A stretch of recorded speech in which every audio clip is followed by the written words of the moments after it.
Ray-Pec community, this is Mike Slagle, your superintendent, and we are back for another episode of Ray-Pec Connect. As you know, the purpose of Ray-Pec Connect is to provide a more in-depth information and conversation on key issues and topics here in the Ray-Pec School District, and I'm really glad you've joined us today. As our listeners know, our topic this year has been diving into what it really means to us to make sure that Ray-Pec becomes a school district of choice. Today we've explored such topics as the secondary levels and the offerings we have for our students there, such as the Lead Center, some career exploration programs. And last program, we talked about our elementary school programs and everything we're offering for our students in grades K through 5. Today, we're going to talk about some of our even earlier learners, and that is our students that are enrolled in our early childhood program, specifically at Shull Early Learning Center. Joining me today is Dr. Mary Shatford, principal at Shull Early Learning Center. Mary, welcome to the program. Thank you for having me. Absolutely.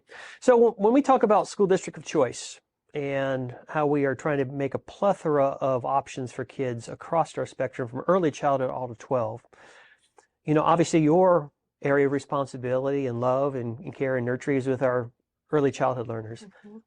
What does that look like in our schools as for making sure that we have a plethora of opportunities for kids to learn from at that age? What's going on? And so in early learning, we have multiple opportunities for Ray-Pec families to choose from. The first program I want to talk about is our Parents as Teachers program. Awesome. It is a wonderful program that supports families with young children prenatal to age 5. Sure. And our amazing parent educators do yearly developmental screenings with our families. And they also work on home visits where they do wonderful, fun, engaging activities that focus on those developmental milestones to ensure that children are meeting those developmental milestones. They also do connect families with wonderful community resources that we have. We know that we have a plethora of resources in our Ray-Pec community, but many family members don't know about those resources. And so they do a wonderful job of sharing those resources with our community members. And the last component of our PAT program is that they do fun, engaging group connections where they bring the Ray-Pec community together. They connect families with other families so that they can have future play dates and have someone to partner with and socialize with. And so I'm very excited about our Parents as Teachers program. They do an amazing job. So tell me about that, because it's been a while since I was a parent of children that age. So if I just move into the community, how do I find out about the Parents as Teachers program? And this is an opportunity, I think, for us to get the word out. Right. So how do we get parents connected with that? And so they can go to the Ray-Pec website and they can go to the Parents tab or the Shull Early Learning Center tab, and they can enroll on the RSVP form right there. And then a parent educator will reach out to them in the near future. Awesome. And correct me if I'm wrong, but I believe Missouri is one of the first states in the country to perfect or at least dive into Parents as Teachers. So we have a long history of it here in the state. Is that correct? You're correct. Okay. Parents as Teachers actually started in the state of Missouri.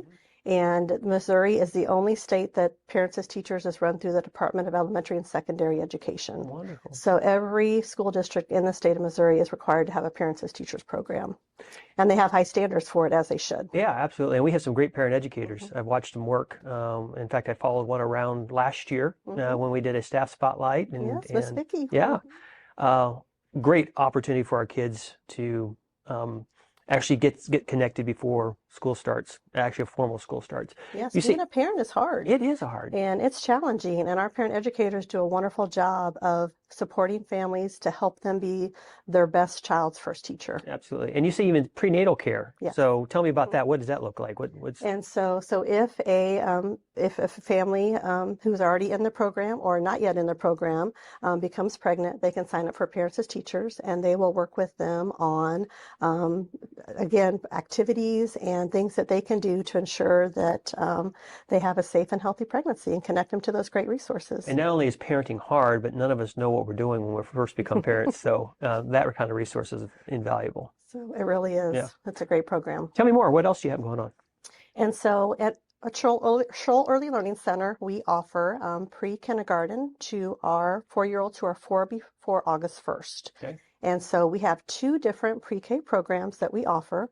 We have a full day program, and that runs 5 days a week, and it is 8:15 to 3:30, and those are regular education students. And students can, if they qualify for free or reduced lunch, families pay no tuition. And if they don't qualify, that tuition is $140 a week. Okay. So I'm going to bust on you a little bit, see, because I think before you became principal here, you were a kindergarten teacher for a long time, and also at one point were named Teacher of the Year. That is correct. Excellent. Congratulations. That is correct. That's Thank awesome. you. So you see firsthand the importance of early childhood learning for Yes. for families, for school districts. Tell me, from your perspective, give me your 30-second elevator speech on why early childhood education is so darn important. And so I have had the pleasure of teaching early childhood, kindergarten, and first grade. And so all of those fall under the early childhood category in the state of Missouri. Early childhood is so essential because we are developing children's social emotional skills, their cognitive abilities. We're focusing on language and speech, and using an assertive voice and communicating their wants and their needs. We focus on a plethora of soft skills that aren't necessarily written into our curriculum per se. For example, building their stamina and teaching kids how to share and to take turns, and waiting is really hard for young children. And so turn taking or waiting in line to use the restroom, those are all the soft skills that we focus on. And so really looking at the whole child and developing all of those skills necessary to be a successful kindergartner is what we focus on the most at Shull Early Learning Center. So I'm very proud of that program. Yeah, you should be, because when I walk the hallways, you can hear the joy and excitement. It's a wonderful place for kids to learn. There's wonderment every day when I walk through. And sometimes, obviously when I was teaching, it was secondary ed, because I couldn't herd like you guys have to herd at the early childhood level. So that is a blessing to watch as well. It is. And our motto, one of our mottos is that every day is an adventure at Shull Early Learning Center. Yeah. So we've talked about parents as teachers. We talked about early childhood special education. What other programs are or might be there? And so we talked about pre-kindergarten, and we do have early childhood special education. And those students have developmental needs, and they come in at the age of 3. And so we have a 3- and 4-year-old program, and that program is basically self-contained so that we can focus on those individualized learning goals in a very small group setting. They do joyful learning to really individualize those learning needs. And then we also have another early childhood special education program that is 4 to 5, and that is our pre-K integrated program. And those students come 4 days a week as well, and it's a half-day program. And it's a combination of students with developmental needs and peer models. And so those peer models can attend that program at no cost to their family. Wonderful. And those peer models are chosen through a developmental screening process. And so those children can be the best role models for those students with developmental needs. So help me understand, and help our parents understand, if parents are concerned that their child has a developmental delay, what do they do? What's the process, and how do we come and wrap around on that? And what does that look like for parents? So the first thing that they should do if they have concerns about their child is to call Shull. And we will set them up with a developmental screening. And through that developmental screening process, we have a team called the DAL Review Team. We actually met this morning, and we look through all the data and we recommend next steps. Next steps could be, joining parents as teachers. Has your child been in any type of preschool setting? Here are some speech activities you can practice at home. Or it could be that the team recommends that we do a special education evaluation because the data shows that. Outstanding. I know whenever I'm over there and I'm seeing things happening, play-based learning is obviously at the forefront of a lot of what we do, especially that playground we have. And honestly, kudos to the school district for putting in a kind of an activity space for kids that's safe and fun and multi-levels and all sorts of things. So tell me about the play-based learning and how important that is to helping students understand and really learn skills. Play is essential. Play is how children learn. Through play, they are problem solving, they're collaborating, they're being creative, and they become confident. And so play is essential for children. And so in our program, we do a great job of balancing child-directed play with intentional learning opportunities. Awesome. So, Something else you've done that I want to boast on to our parents who are listening is the special things you have put together in the evenings, the touch a truck, the fun and games, the holiday programs and stuff. Tell me about those things that have taken this to a next level, because that touch a truck thing has kind of taken off this year, and that was a big deal. It really has. It really has. Touch a Truck is a partnership through Shull and our Parents as Teachers program. And we had, I think, well over 21 different vehicles and trucks there that night. And we also, for the first time, had a helicopter. And so that was an amazing adventure to have that on the football field for families to experience. And as well as Touch a Truck, we also do what's called like our Messy Family Night, where we invite families to come do a plethora of different messy activities, from painting and shaving cream and water play. And then we're getting ready to have actually Kids on the Move coming up in March. And that's where we have all kinds of movement activities and things for the kids, from bounce houses to balance beams, to walking on stepping stones and playing on the playground, and just to get kids out and about and moving. That's awesome. That's exciting.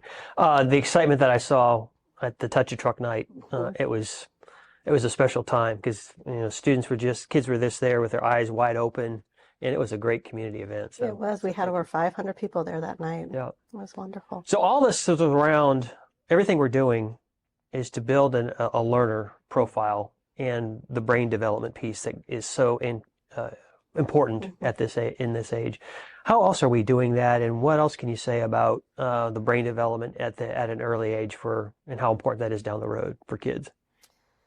Working on that social emotional piece is a huge part of that brain development. Helping kids to learn to self-regulate, helping kids to be able to use their words when they're upset and focus on why they're upset and identify those feelings. That's an essential component. If a student is extremely bright cognitively but can't self-regulate, that's always going to be a barrier for them. Sure. And so that social emotional component is something that we really work and invest a lot of time in at Shull, to develop that ability to recognize our feelings and to use our words to fix problems and to have an assertive voice. So if you're doing something that I don't like, I can tell you to stop. I don't like that, and solve our problems peacefully. And so that's a big component. And reading at an early age is so vital to developing the language of young learners. And so I want to stress that parents need to read to their child every day. It's just a vital component. Even if it's just 10 or 15 minutes. Right. Yeah, that is exactly right. And that's a little bit of investment that our parents can make in their child's education in an early age. Right. And I would also like to put a plug in right now for that Dolly Parton Imagination Library that the state of Missouri has partnered with. And so children birth to 5 can sign up, and they'll get a free book every month. That's awesome. So you're dealing with a lot of kids who are coming into our school system now that were either born during the pandemic or that's all they've ever known. How much of a difference have you seen with students who are coming now to you as opposed 5 years ago, as far as academic readiness, social and emotional readiness? Is it different? Is it the same? What can you tell me about that, and how are we meeting those needs? And so it is different. What we've noticed this year is that we have, because these students that we currently have were born when COVID started, initially it was really tough to be able to work with other children because they were so isolated during that time with COVID. Sure. And those self-regulation skills really needed to focus a lot of on individualizing and helping kids to learn to self-regulate and to identify those feelings. And we also noticed that it was hard to not separate so much from their parents, but they really wanted those parents, they really wanted to connect with their parents. And so we've done a lot of things with using Seesaw and sharing pictures with parents of what they're doing at school and helping bring parents in through our play events. And just really bringing that family connection. We have walls with pictures of their family members on the walls because they did spend so much time with their parents during COVID. Yeah, absolutely. It's a different a different student profile that we're getting Right. now than we used to. Yes. Absolutely. So if I can sum up our conversation, here's how I would sum it up. Number one, we are offering a lot of great things for students, even at the prenatal level, all the way through them getting into their kindergarten year. And the best way for parents to find out about that is through our website. Go right to Ray-Pec.org and find our parents as teachers, our early childhood links, and go from there and see all the great things we're doing.